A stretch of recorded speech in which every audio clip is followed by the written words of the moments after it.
En marzo de 1985, Clive Wearing, un eminente músico y musicólogo inglés, contrajo una infección cerebral, una encefalitis por herpes, que afectó especialmente a las partes del cerebro relacionadas con la memoria. Se quedó con un lapso de memoria de solo unos segundos, el caso de amnesia más devastador jamás registrado. Los nuevos eventos y experiencias se borraron casi instantáneamente. Comenzó con un dolor de cabeza y terminó con Clive perdiendo la cabeza. 50 personas al año sufren encefalitis o inflamación del cerebro. Varios virus pueden causarlo. Los médicos que lo trataron diagnosticaron que el culpable era el virus del herpes simple, que generalmente causa el herpes labial. En muy raras ocasiones, el virus se despierta cerca de la columna vertebral y en lugar de causar un herpes labial, se dirige hacia el cerebro. El cerebro se inflama, se hincha, se aplasta contra el cráneo. El área objetivo principal es el hipocampo, que es lo que usamos para recordar, para establecer nuevos pensamientos. En ese momento, todo lo que su esposa Deborah sabía era que Clive probablemente iba a morir. Estaba sufriendo ataques, perdiendo el conocimiento, y los médicos le dieron solo un 20% de posibilidades de supervivencia. Sin embargo, después de recibir medicamentos antivirales durante una semana, comenzó a mejorar, al menos físicamente.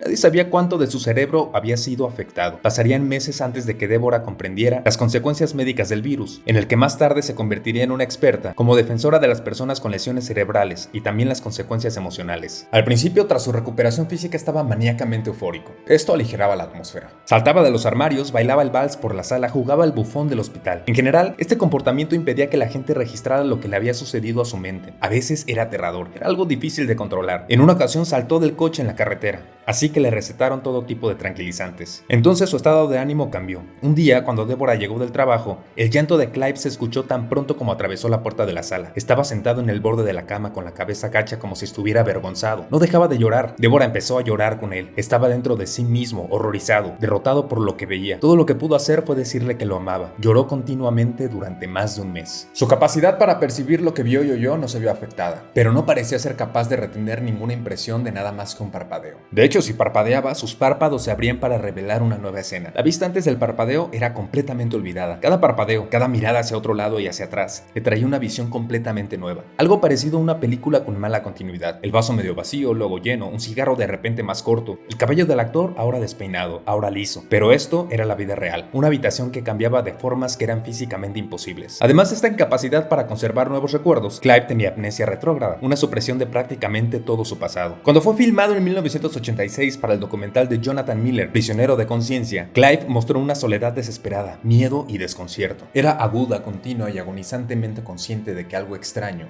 algo horrible estaba sucediendo. Su queja constantemente repetida no era por una memoria defectuosa, sino por estar privado de alguna manera extraña y terrible de toda experiencia, privado de la conciencia y de la vida misma. Era como si cada momento de vigilia fuera el primer momento de vigilia. Clive tenía la impresión constante de que acababa de salir de la inconsciencia, porque no tenía evidencia en su propia mente de haber estado despierto antes. No he oído nada, visto nada, tocado nada, olido nada, decía. Es como estar muerto. Desesperado por aferrarse a algo, por ganar algo, Clive comenzó a llevar un diario, primero en trozos de papel y luego en un cuaderno, pero las anotaciones de su diario consistían esencialmente en las afirmaciones "estoy despierto" o "estoy consciente", ingresadas una y otra vez cada pocos minutos. Él escribía 2:10 p.m., esta vez bien despierto; 2:14, esta vez por fin despierto; 2:35, esta vez completamente despierto, junto con las negaciones de estas declaraciones. A las 9:40 p.m. me desperté por primera vez, a pesar de mis afirmaciones anteriores. Esto a su vez fue tachado, seguido de "estaba completamente consciente a las 10:35 p.m. y despierto por primera vez en muchas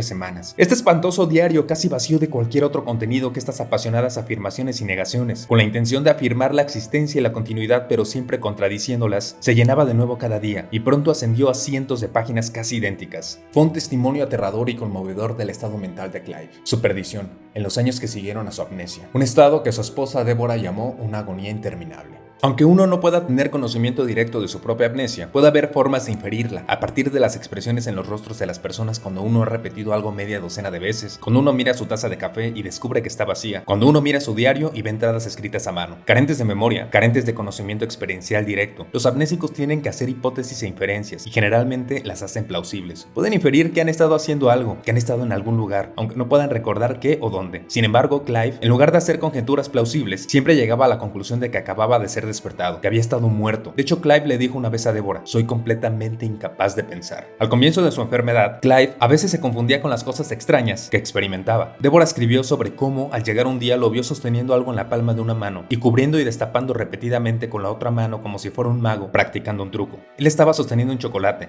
podía sentir el chocolate inmóvil en su palma izquierda y, sin embargo, cada vez que levantaba la mano le decía que revelaba un chocolate nuevo. En cuestión de meses, la confusión de Clive dio paso a la agonía, la desesperación. Esto a su vez fue sucedido por una profunda depresión, ya que se dio cuenta, aunque solo en momentos repentinos, intensos e inmediatamente olvidados, de que su vida anterior había terminado, que estaba incorregiblemente discapacitado. A medida que pasaban los meses sin ninguna mejora real, la esperanza de una recuperación significativa se hizo cada vez más débil, y hacia fines de 1985, Clive fue trasladado a una habitación en una unidad psiquiátrica crónica, habitación que ocuparía durante los siguientes 6 años y medio, pero que nunca fue capaz de reconocer como propio. Un joven psicólogo vio a Clive durante un periodo de tiempo en 1990 y mantuvo un registro textual de todo lo que dijo, y esto captó el estado de ánimo sombrío que se había apoderado de él. Clive dijo en un momento: ¿te imaginas una noche de 5 años? Ni soñar, ni despertar, ni tocar, ni saborear, ni oler, ni ver, ni oír, nada en absoluto. Es como estar muerto. Llegué a la conclusión de que estaba muerto. Los únicos momentos en que se sentía vivo era cuando Deborah lo visitaba, pero en el momento en que ella se iba, él estaba desesperado una vez más, y cuando llegaba a casa, 10 o 15 minutos más tarde, encontraba mensajes repetidos de él en su contestadora. Por favor, ven a ver, mi cariño. Han pasado años desde que te he visto. Por favor, vuela aquí a la velocidad de la luz. Imaginar el futuro no era más posible para Clive que recordar el pasado. Ambos estaban sumidos en el ataque de la amnesia. Sin embargo, en cierto nivel, Clive no podía ignorar el tipo de lugar en el que se encontraba y la probabilidad de que pasaría el resto de su vida, su noche interminable, ahí mismo. Pero entonces, 7 años después de su enfermedad, después de grandes esfuerzos por parte de Deborah, Clive fue trasladado a una pequeña residencia de campo para personas con lesiones cerebrales, mucho más agradable que un hospital. Ahí fue uno de los pocos pacientes y estuvo en contacto constante con un personal dedicado que lo trató como individuo y respetó su inteligencia y talento. Le quitaron la mayoría de sus fuertes tranquilizantes y parecía disfrutar de sus paseos por el pueblo y los jardines cerca de la casa, la amplitud, la comida fresca. Durante los primeros 8 o 9 años en este nuevo lugar, Clive estaba más tranquilo y a veces alegre, un poco más contento, pero a menudo todavía con arrebatos de ira, impredecible, retraído, y pasaba la mayor parte del tiempo solo en su habitación. Pero gradualmente, Clive se volvió más sociable, más hablador. La conversación llegó para llenar lo que habían sido días vacíos, solitarios y desesperados. Desde el principio ha habido para Clive dos realidades de inmensa importancia. La primera de ellas es Deborah, cuya presencia y amor por él han hecho tolerable la vida, al menos de manera intermitente, en los años transcurridos desde su enfermedad. La amnesia de Clive no solo destruyó su capacidad para retener nuevos recuerdos, borró casi todos sus recuerdos anteriores, incluidos los de los años en que conoció y se enamoró de Deborah. Le dijo a Deborah que nunca había oído hablar de John Lennon o John F. Kennedy. Aunque siempre reconocía a sus propios hijos, le sorprendía su altura y le sorprendía saber que es abuelo. Sin embargo, de alguna manera, siempre reconocía a Deborah como su esposa cuando ella lo visitaba y se sentía amarrado por su presencia, perdido sin ella. Corría hacia la puerta cuando escuchaba su voz y la abrazaba con fervor apasionado y desesperado, sin tener idea de cuánto tiempo había estado fuera, ya que cualquier cosa que no estuviera en su campo inmediato de percepción y atención se perdería, olvidaría en cuestión de segundos. Parecía sentir que ella también se había perdido en el abismo del tiempo, y así su regreso del abismo parecía poco menos que milagroso. Clive estaba constantemente rodeado de extraños en un lugar extraño, sin saber dónde estaba o qué le había sucedido. Verla siempre fue un gran alivio, saber que no estaba solo,